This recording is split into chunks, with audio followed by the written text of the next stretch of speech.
Hey, everybody, I just wanted to jump on again. Got a few thoughts on my mind. I want to talk today about when discipline dies, so does destiny. When discipline dies, so does destiny. 1 Corinthians 9:27 says, "But I discipline my body and keep it under control, lest after preaching to others, I myself should be disqualified." And so, beloved, I want to get into this. I need you to hear me today because there's so much going on in the news, and it doesn't matter how gifted you are. I need you to know today, if you are not disciplined, your gift will destroy you. You know, the Apostle Paul, a man of purpose and power, he said, "What I discipline my body and keep it under control." Why? Because even after preaching to thousands, he knew he could still be disqualified if he didn't master himself. And yes, beloved, we are living in a time, we are in a culture right now that worships talent, excuses recklessness, and mocks accountability. And it's catching up with us. It's catching up with us. I want to begin with my first point. I want to talk about uh, being gifted but undisciplined.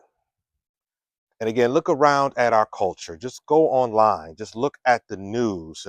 And the headlines are filled, especially with men. I want to holler at men today who have had it all, but watch this, couldn't control themselves. We saw Gilbert Arenas, millionaire, former NBA star, recently arrested for illegal gambling in his own house, or a house that he said was being rented out. Just no discipline. It's not about money, but no discipline, no accountability, just reckless behavior that has the possibility of costing him everything from contracts to even credibility. Beloved, think about Tyler Perry. Tyler Perry, billionaire, beloved. We all love him in the Christian community. Lawsuit for sexual assault.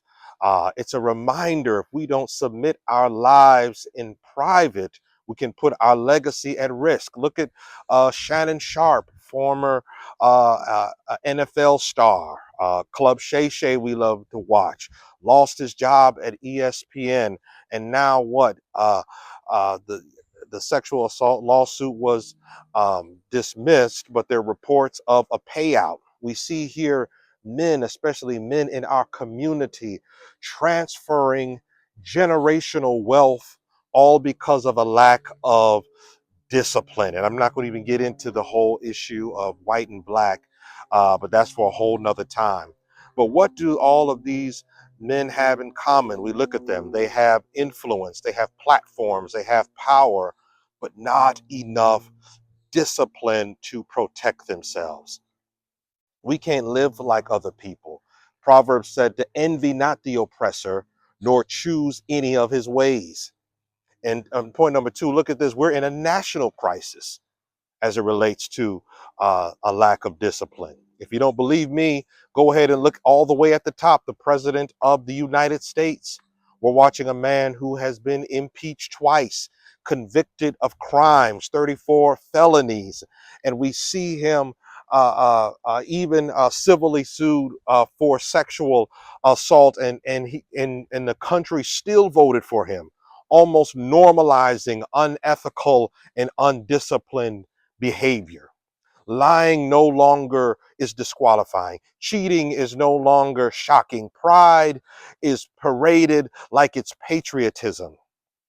We're living in a nation that celebrities with power, but we're laughing at principles.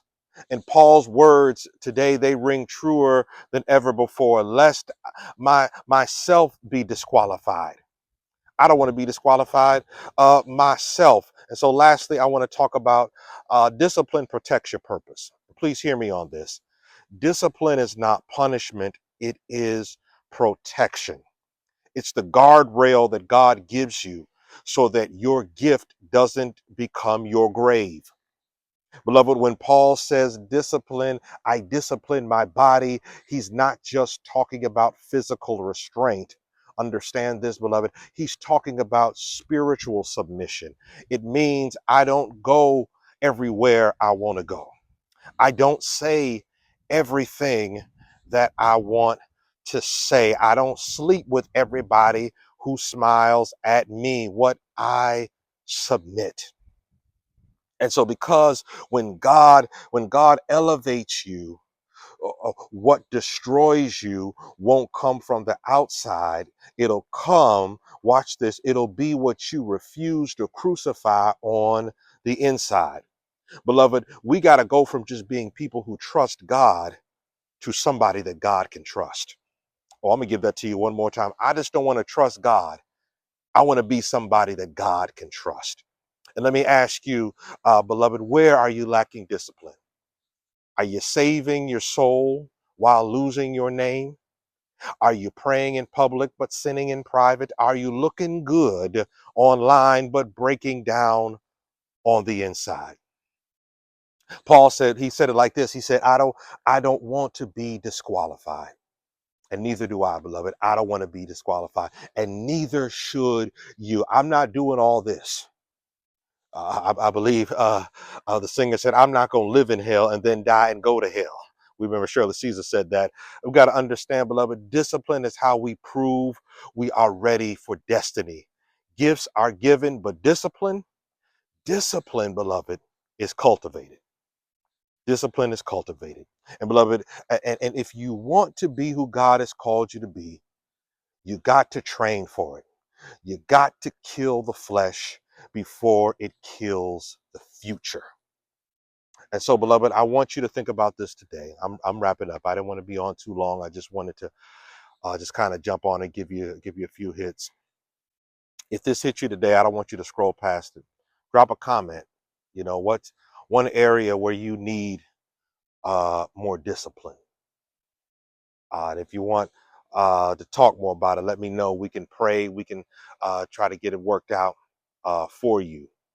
If you want more biblical, unfiltered truth to help you grow, we're right here, beloved, on YouTube. You can like this video. You can share it with someone who needs it. You can subscribe for more content that builds your spirit and sharpens your character. We're out here to do God's work. I believe God is with you today. We got to live disciplined lives. We got to get out of this mentality of living any kind of way.